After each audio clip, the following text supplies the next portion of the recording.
Last week, the ongoing rise in coronavirus cases raised fears among traders. They were especially concerned about tightening of the lockdown measures in Europe. The US currency ended last week with gains. This was the first time in 3 weeks when the US dollar added 0.64%. So the US dollar index, which measures the value of the greenback against a basket of 6 major currencies, settled near the mark of 93.70.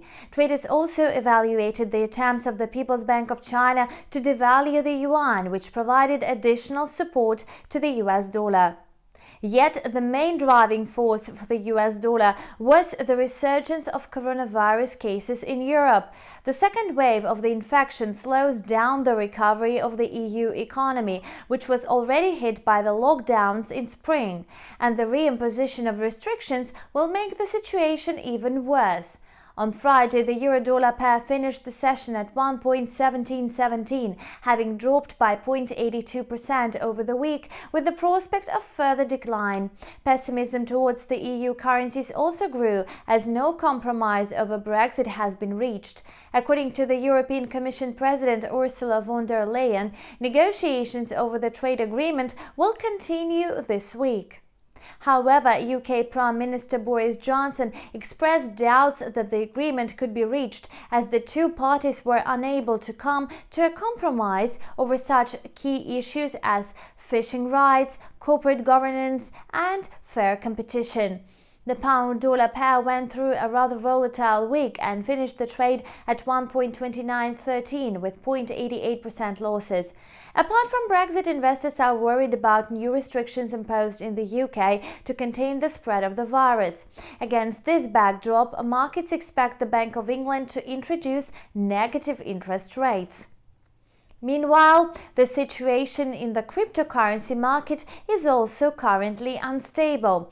Thus, OKEX, one of the industry's largest crypto exchanges, suspended all cryptocurrency withdrawals, just like the situation with BitMEX observed a few weeks ago. The law enforcement agencies conduct investigation against the company's management.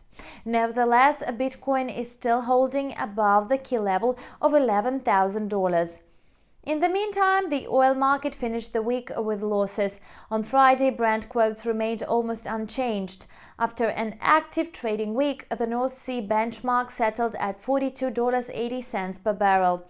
Traders are now waiting for the meeting of the OPEC Plus Technical Committee, which is due on Monday. Its members will discuss the outlook for oil in 2021. According to Reuters, major oil producers are concerned about the negative impact of the protracted COVID-19 pandemic and rising supply from Libya. So far, hopes for restricted oil production and attempts to stabilize oil prices have kept the oil market afloat.